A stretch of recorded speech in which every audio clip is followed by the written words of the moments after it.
The Story of the Late Mr. Elvesham by H.G. Wells. I set this story down, not expecting it will be believed, but if possible, to prepare a way of escape for the next victim. He perhaps may profit by my misfortune. My own case, I know, is hopeless, and I am now in some measure prepared to meet my fate. My name is Edward George Eden. I was born at Trentham, in Staffordshire, my father being employed in the gardens there. I lost my mother when I was 3 years old, and my father when I was 5, my uncle, George Eden, then adopting me as his own son. He was a single man, self-educated, and well known in Birmingham as an enterprising journalist. He educated me generously, fired my ambition to succeed in the world, and at his death, which happened 4 years ago, left me his entire fortune, a matter of about £500 after all outgoing charges were paid. I was then 18. He advised me in his will to expend the money in completing my education. I had already chosen the profession of medicine, and through his posthumous generosity and my good fortune in a scholarship competition, I became a medical student at University College, London.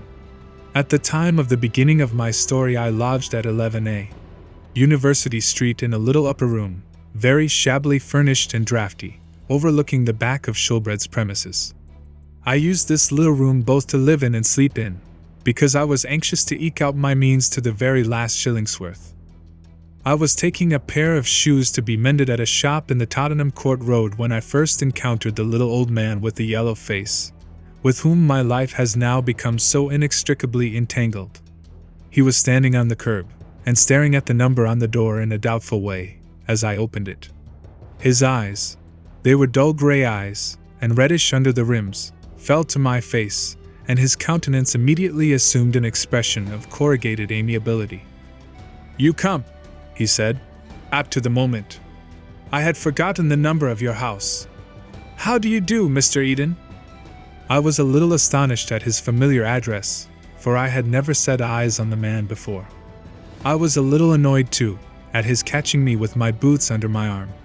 He noticed my lack of cordiality. "Wonder who the deuce I am, eh? A friend, let me assure you. I have seen you before, though you haven't seen me. Is there anywhere where I can talk to you?" I hesitated. The shabbiness of my room upstairs was not a matter for every stranger. "Perhaps," said I, "we might walk down the street. I'm unfortunately prevented." My gesture explained the sentence before I had spoken it. "The very thing," he said, and faced this way, and then that. "The street? Which way shall we go?" I slipped my boots down in the passage. "Look here," he said abruptly. "This business of mine is a rigmarole. Come and lunch with me, Mr. Eden. I'm an old man, a very old man, and not good at explanations, and what with my piping voice and the clatter of the traffic." He laid a persuasive skinny hand that trembled a little upon my arm. I was not so old that an old man might not treat me to a lunch. Yet at the same time I was not altogether pleased by this abrupt invitation. "I had rather," I began. "But I had rather," he said, catching me up. "And a certain civility is surely due to my gray hairs." And so I consented, and went with him. He took me to Blavatsky's. I had to walk slowly to accommodate myself to his paces, and over such a lunch as I had never tasted before, he fended off my leading question, and I took a better note of his appearance. His clean-shaven face was lean and wrinkled, his shriveled lips fell over a set of false teeth, and his white hair was thin and rather long. He seemed small to me, though, indeed, most people seemed small to me, and his shoulders were rounded and bent. And watching him, I could not help but observe that he too was taking note of me, running his eyes, with a curious touch of greed in them, over me, from my broad shoulders to my suntanned hands, and up to my freckled face again. "And now," said he, as we lit our cigarettes, "I must tell you of the business in hand. I must tell you then that I am an old man, a very old man." He paused momentarily. "And it happens that I have money that I must presently be leaving, and never a child have I to leave it to." I thought of the confidence trick, and resolved I would be on the alert for the vestiges of my £500. He proceeded to enlarge on his loneliness, and the trouble he had to find a proper disposition of his money. I have weighed this plan and that plan, charities, institutions, and scholarships, and libraries, and I have come to this conclusion at last. He fixed his eyes on my face. That I will find some young fellow, ambitious, pure-minded, and poor, healthy in body and healthy in mind, and in short, make him my heir, give him all that I have. He repeated, give him all that I have. So that he will suddenly be lifted out of all the trouble and struggle in which his sympathies have been educated, to freedom and influence. I tried to seem disinterested. With a transparent hypocrisy, I said, and you want my help, my professional services maybe, to find that person. He smiled and looked at me over his cigarette, and I laughed at his quiet exposure of my modest pretense.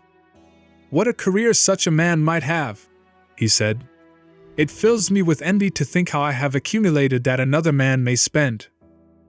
But there are conditions, of course, burdens to be imposed.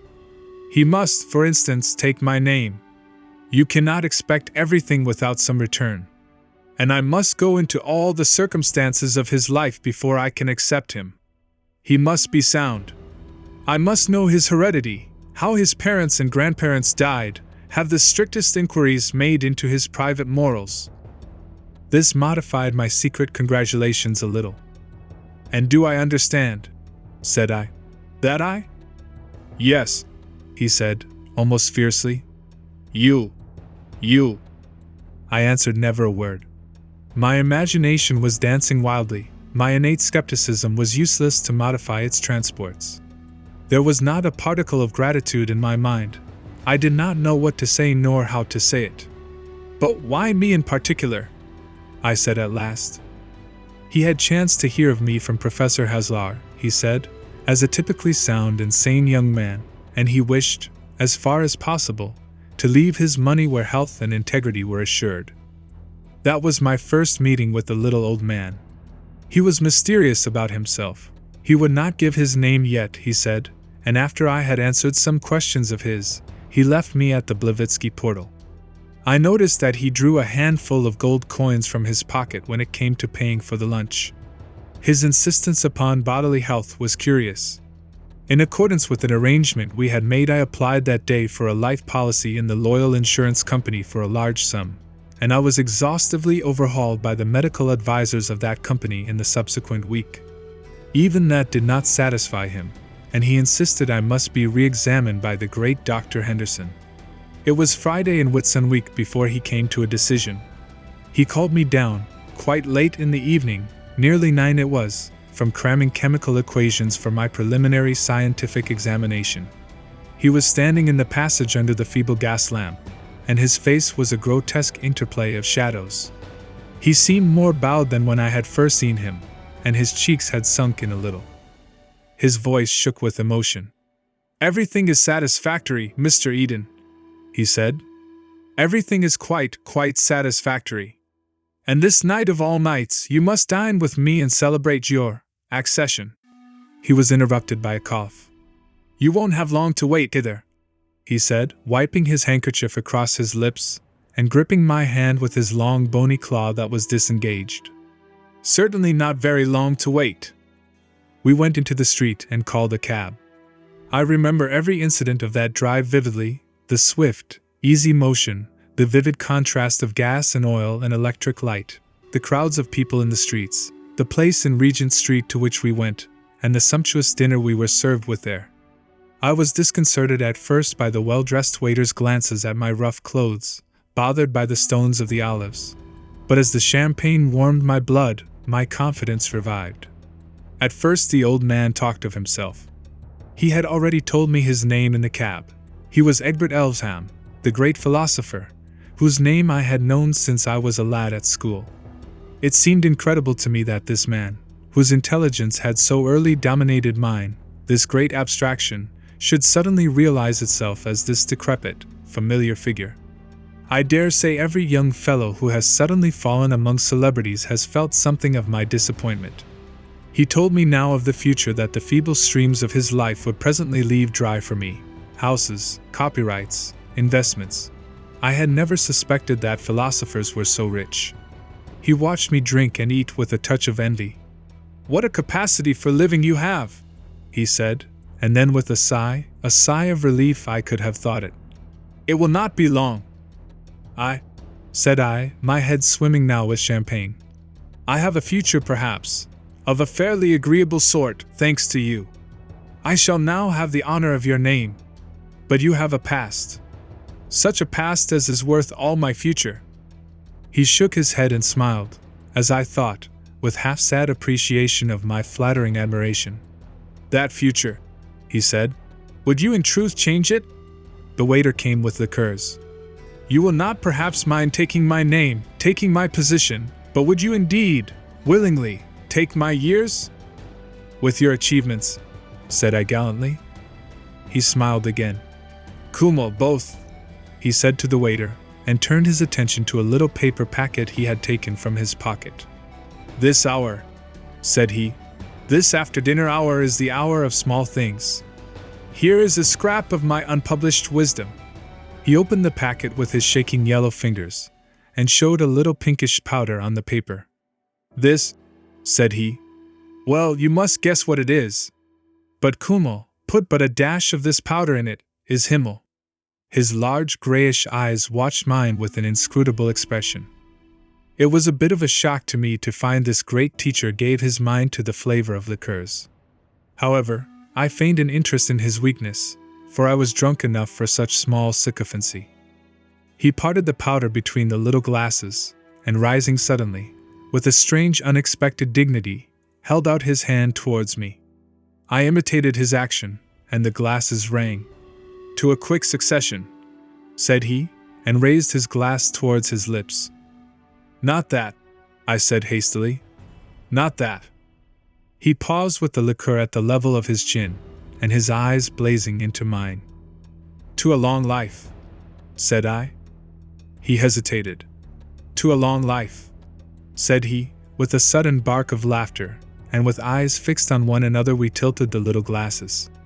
His eyes looked straight into mine, and as I drained the stuff off, I felt a curiously intense sensation.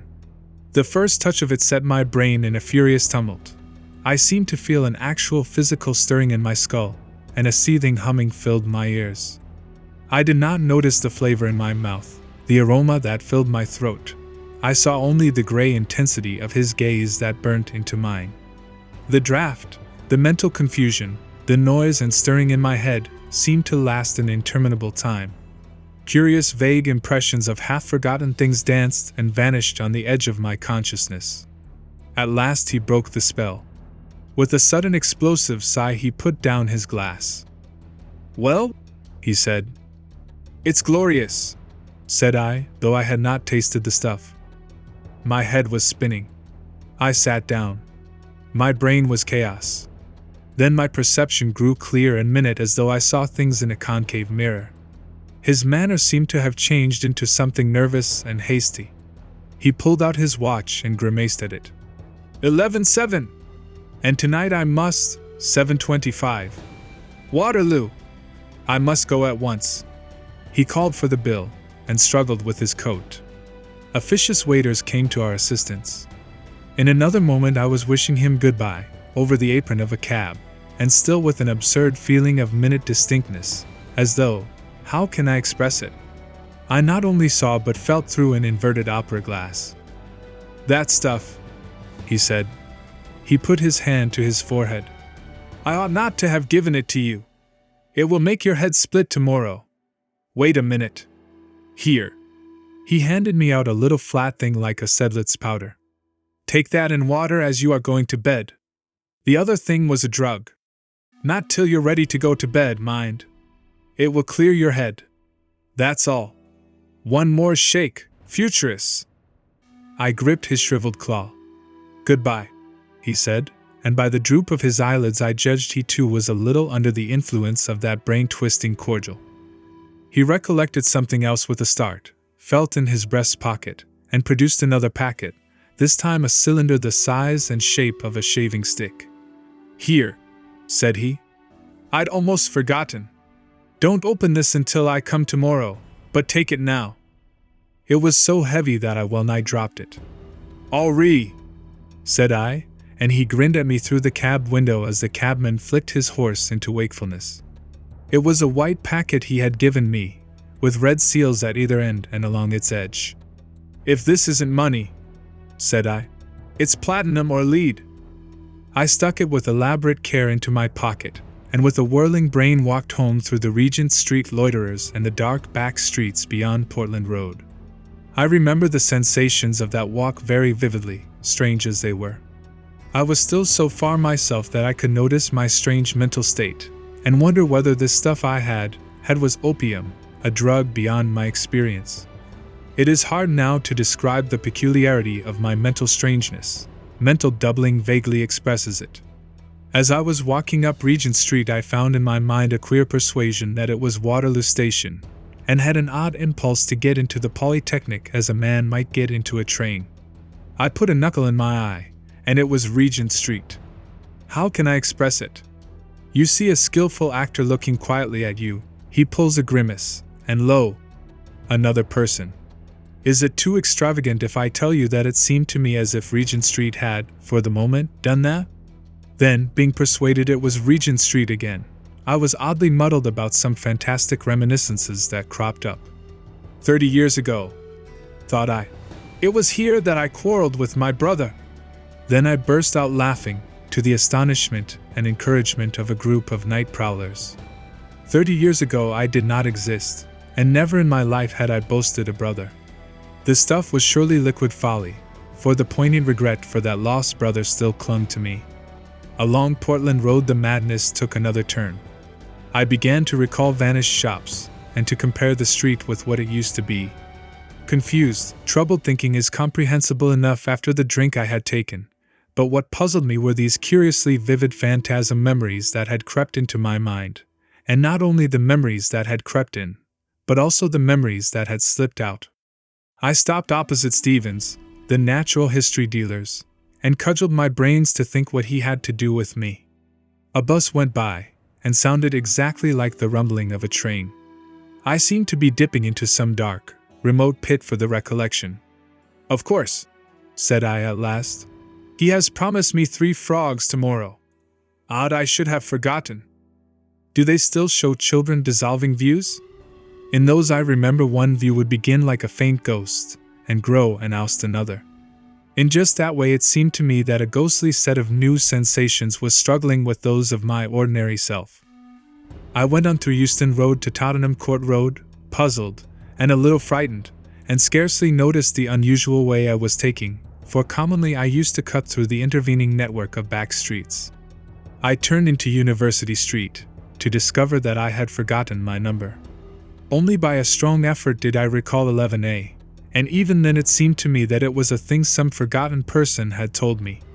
I tried to steady my mind by recalling the incidents of the dinner, and for the life of me I could conjure up no picture of my host's face. I saw him only as a shadowy outline, as one might see oneself reflected in a window through which one was looking. In his place, however, I had a curious exterior vision of myself, sitting at a table, flushed, bright-eyed, and talkative. "I must take this other powder," said I. "This is getting impossible." I tried the wrong side of the hall for my candle and the matches, and had a doubt of which landing my room might be on. "I'm drunk," I said. "That's certain," and blundered needlessly on the staircase to sustain the proposition. At the first glance my room seemed unfamiliar. "What rot!" I said, and stared about me. I seemed to bring myself back by the effort, and the odd phantasmal quality passed into the concrete familiar. There was the old looking-glass, with my notes on the albumen stuck in the corner of the frame, my old everyday suit of clothes pitched about the floor. And yet it was not so real after all. I felt an idiotic persuasion trying to creep into my mind, as it were, that I was in a railway carriage in a train just stopping, that I was peering out of the window at some unknown station. I gripped the bedrail firmly to reassure myself. "It's clairvoyance, perhaps," I said. "I must write to the Psychical Research Society." I put the rouleau on my dressing table, sat on my bed, and began to take off my boots. It was as if the picture of my present sensations was painted over some other picture that was trying to show through. "Curse it!" said I. My wits are going, or am I in two places at once? Half undressed, I tossed the powder into a glass and drank it off. It effervesced, and became a fluorescent amber color. Before I was in bed, my mind was already tranquilized. I felt the pillow at my cheek, and thereupon I must have fallen asleep. I awoke abruptly out of a dream of strange beasts, and found myself lying on my back. Probably everyone knows that dismal, emotional dream from which one escapes, awake indeed, but strangely cowed. There was a curious taste in my mouth, a tired feeling in my limbs, a sense of cutaneous discomfort. I lay with my head motionless on my pillow, expecting that my feeling of strangeness and terror would pass away, and that I should then doze off again to sleep. But instead of that, my uncanny sensations increased. At first I could perceive nothing wrong about me. There was a faint light in the room, so faint that it was the very next thing to darkness, and the furniture stood out in it as vague blots of absolute darkness. I stared with my eyes just over the bedclothes. It came into my mind that someone had entered the room to rob me of my rouleau of money, but after lying for some moments, breathing regularly to simulate sleep, I realized this was mere fancy. Nevertheless, the uneasy assurance of something wrong kept fast hold of me. With an effort I raised my head from the pillow, and peered about me at the dark. What it was I could not conceive. I looked at the dim shapes around me, the greater and lesser darknesses that indicated curtains, table, fireplace, bookshelves, and so forth. Then I began to perceive something unfamiliar in the forms of the darkness. Had the bed turned round? Yonder should be the bookshelves, and something shrouded and pallid rose there, something that would not answer to the bookshelves, however I looked at it. It was far too big to be my shirt thrown on a chair. Overcoming a childish terror, I threw back the bedclothes and thrust my leg out of bed. Instead of coming out of my truckle bed upon the floor, I found my foot scarcely reached the edge of the mattress. I made another step, as it were, and sat up on the edge of the bed. By the side of my bed should be the candle, and the matches upon the broken chair. I put out my hand and touched nothing. I waved my hand in the darkness, and it came against some heavy hanging, soft and thick in texture, which gave a rustling noise at my touch. I grasped this and pulled it. It appeared to be a curtain suspended over the head of my bed. I was now thoroughly awake, and beginning to realize that I was in a strange room. I was puzzled. I tried to recall the overnight circumstances, and I found them now, curiously enough, vivid in my memory: the supper, my reception of the little packages, my wonder whether I was intoxicated, my slow undressing, the coolness to my flushed face of my pillow. I felt a sudden distrust. Was that last night, or the night before? At any rate, this room was strange to me, and I could not imagine how I had got into it. The dim, pallid outline was growing paler, and I perceived it was a window, with the dark shape of an oval toilet glass against the weak intimation of the dawn that filtered through the blind. I stood up, and was surprised by a curious feeling of weakness and unsteadiness. With trembling hands outstretched, I walked slowly towards the window, getting, nevertheless, a bruise on the knee from a chair by the way. I fumbled round the glass, which was large, with handsome brass sconces, to find the blind cord. I could not find any. By chance I took hold of the tassel, and with the click of a spring the blind ran up. I found myself looking out upon a scene that was altogether strange to me. The night was overcast, and through the flocculent gray of the heaped clouds there filtered a faint half-light of dawn. Just at the edge of the sky the cloud canopy had a blood-red rim. Below everything was dark and indistinct, dim hills in the distance, a vague mass of buildings running up into pinnacles, trees like spilt ink, and below the window a tracery of black bushes and pale gray paths. It was so unfamiliar that for the moment I thought myself still dreaming. I felt the toilet table. It appeared to be made of some polished wood, and was rather elaborately furnished. There were little cut glass bottles and a brush upon it. There was also a queer little object, horseshoe-shaped it felt, with smooth, hard projections, lying in a saucer. I could find no matches nor candlestick. I turned my eyes to the room again. Now the blind was up, faint specters of its furnishing came out of the darkness. There was a huge curtained bed, and the fireplace at its foot had a large white mantle with something of the shimmer of marble. I leant against the toilet table, shut my eyes and opened them again, and tried to think. The whole thing was far too real for dreaming. I was inclined to imagine there was still some hiatus in my memory, as a consequence of my draught of that strange liquor, that I had come into my inheritance perhaps, and suddenly lost my recollection of everything since my good fortune had been announced. Perhaps if I waited a little, things would be clearer to me again. Yet my dinner with old Elvesham was now singularly vivid and recent. The champagne, the observant waiters, the powder, and the liqueurs, I could have staked my soul it all happened a few hours ago. And then occurred a thing so trivial and yet so terrible to me that I shiver now to think of that moment. I spoke aloud. I said, "How the devil did I get here?" And the voice was not my own. It was not my own, it was thin, the articulation was slurred, the resonance of my facial bones was different. Then, to reassure myself, I ran one hand over the other, and felt loose folds of skin, the bony laxity of age. "Surely," I said in that horrible voice that had somehow established itself in my throat, "surely this thing is a dream." Almost as quickly as if I did it involuntarily, I thrust my fingers into my mouth. My teeth had gone. My fingertips ran on the flaccid surface of an even row of shriveled gums. I was sick with dismay and disgust. I felt then a passionate desire to see myself, to realize at once in its full horror the ghastly change that had come upon me. I tottered to the mantel, and felt along it for matches. As I did so, a barking cough sprang up in my throat, and I clutched the thick flannel nightdress I found about me. There were no matches there, and I suddenly realized that my extremities were cold. Sniffing and coughing, whimpering a little, perhaps, I fumbled back to bed. "It is surely a dream," I whispered to myself as I clambered back. Surely a dream. It was a senile repetition. I pulled the bedclothes over my shoulders, over my ears. I thrust my withered hand under the pillow, and determined to compose myself to sleep. Of course it was a dream. In the morning the dream would be over, and I should wake up strong and vigorous again to my youth and studies. I shut my eyes, breathed regularly, and finding myself wakeful, began to count slowly through the powers of 3. But the thing I desired would not come. I could not get to sleep. And the persuasion of the inexorable reality of the change that had happened to me grew steadily. Presently I found myself with my eyes wide open, the powers of 3 forgotten, and my skinny fingers upon my shriveled gums. I was indeed, suddenly and abruptly, an old man. I had in some unaccountable manner fallen through my life and come to old age. In some way I had been cheated of all the best of my life, of love, of struggle, of strength, and hope.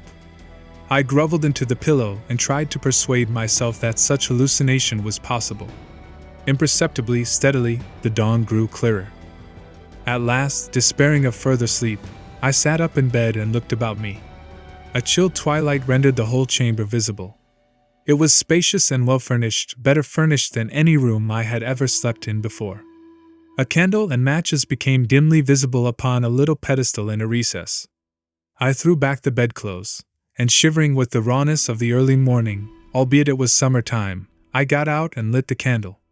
Then, trembling horribly, so that the extinguisher rattled on its spike, I tottered to the glass and saw Elvesham's face.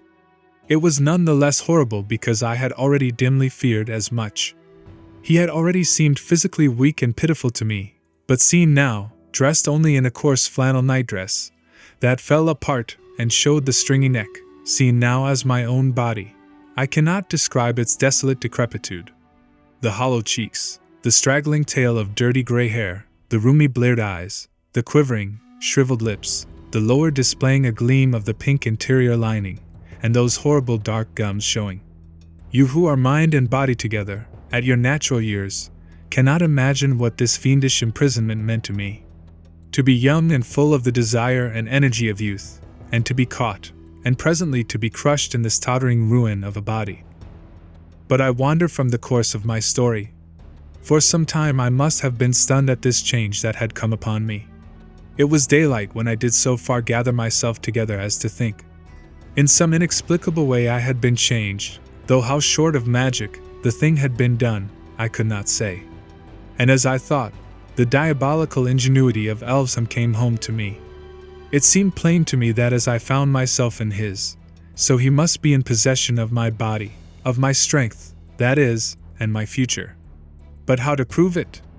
Then, as I thought, the thing became so incredible, even to me, that my mind reeled, and I had to pinch myself, to feel my toothless gums, to see myself in the glass, and touch the things about me, before I could steady myself to face the facts again. Was all life hallucination? Was I indeed Elvesham, and he me? Had I been dreaming of Eden overnight? Was there any Eden? But if I was Elvesham, I should remember where I was on the previous morning, the name of the town in which I lived, what happened before the dream began. I struggled with my thoughts. I recalled the queer doubleness of my memories overnight. But now my mind was clear. Not the ghost of any memories but those proper to Eden could I raise. "This way lies insanity!" I cried in my piping voice. I staggered to my feet, dragged my feeble, heavy limbs to the washhand stand, and plunged my gray head into a basin of cold water. Then, telling myself, I tried again. It was no good. I felt beyond all question that I was indeed Eden, not Elvesham. But Eden in Elvesham's body. Had I been a man of any other age, I might have given myself up to my fate as one enchanted. But in these skeptical days, miracles do not pass current. Here was some trick of psychology. What a drug and a steady stare could do, a drug and a steady stare, or some similar treatment, could surely undo. Men have lost their memories before. But to exchange memories as one does umbrellas. I laughed. Alas! Not a healthy laugh, but a wheezing, senile titter. I could have fancied old Elvesham laughing at my plight, and a gust of petulant anger, unusual to me, swept across my feelings. I began dressing eagerly in the clothes I found lying about on the floor, and only realized when I was dressed that it was an evening suit I had assumed. I opened the wardrobe and found some more ordinary clothes, a pair of plaid trousers, and an old-fashioned dressing gown. I put a venerable smoking cap on my venerable head, and coughing a little from my exertions, tottered out upon the landing. It was then, perhaps 5:45, and the blinds were closely drawn and the house quite silent. The landing was a spacious one, a broad, richly carpeted staircase went down into the darkness of the hall below, and before me a door ajar showed me a writing desk, a revolving bookcase, the back of a study chair, and a fine array of bound books, shelf upon shelf. "My study," I mumbled, and walked across the landing. Then at the sound of my voice a thought struck me, and I went back to the bedroom and put in the set of false teeth. They slipped in with the ease of old habit. "That's better," said I, gnashing them, and so returned to the study. The drawers of the writing desk were locked. Its revolving top was also locked. I could see no indications of the keys, and there were none in the pockets of my trousers. I shuffled back at once to the bedroom, and went through the dress suit, and afterwards the pockets of all the garments I could find. I was very eager, and one might have imagined that burglars had been at work to see my room when I had done. Not only were there no keys to be found, but not a coin, nor a scrap of paper, save only the receipted bill of the overnight dinner. A curious weariness asserted itself. I sat down and stared at the garments flung here and there, their pockets turned inside out. My first frenzy had already flickered out. Every moment I was beginning to realize the immense intelligence of the plans of my enemy, to see more and more clearly the hopelessness of my position. With an effort I rose and hurried hobbling into the study again. On the staircase was a housemaid pulling up the blinds. She stared, I think, at the expression of my face. I shut the door of the study behind me, and seizing a poker, began an attack upon the desk. That is how they found me.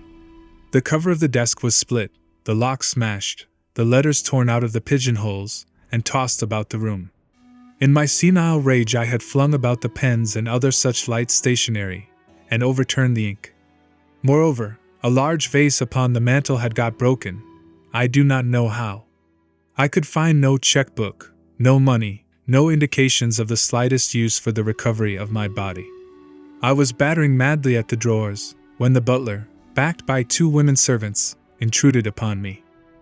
That simply is the story of my change. No one will believe my frantic assertions. I am treated as one demented, and even at this moment I am under restraint. But I am sane, absolutely sane, and to prove it I have sat down to write this story minutely as the things happened to me. I appeal to the reader, whether there is any trace of insanity in the style or method of the story he has been reading. I am a young man locked away in an old man's body. But the clear fact is incredible to everyone. Naturally, I appear demented to those who will not believe this. Naturally, I do not know the names of my secretaries, of the doctors who come to see me, of my servants and neighbors, of this town, wherever it is, where I find myself. Naturally, I lose myself in my own house, and suffer inconveniences of every sort. Naturally, I ask the oddest questions. Naturally, I weep and cry out, and have paroxysms of despair. I have no money and no checkbook. The bank will not recognize my signature, for I suppose that, allowing for the feeble muscles I now have, my handwriting is still Eden's. These people about me will not let me go to the bank personally. It seems, indeed, that there is no bank in this town, and that I have an account in some part of London.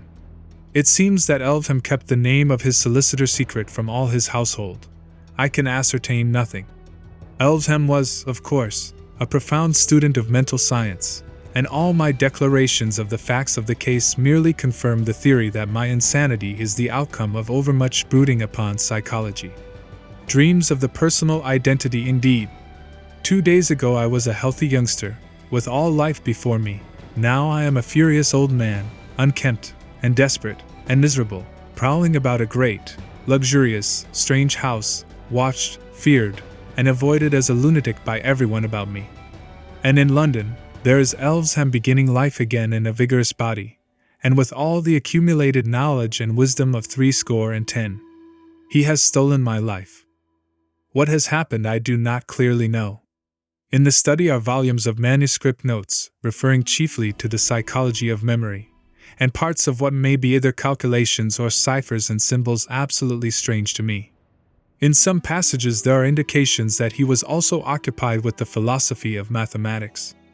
I take it he has transferred the whole of his memories, the accumulation that makes up his personality, from this old withered brain of his to mine, and similarly, that he has transferred mine to his discarded tenement. Practically, that is, he has changed bodies.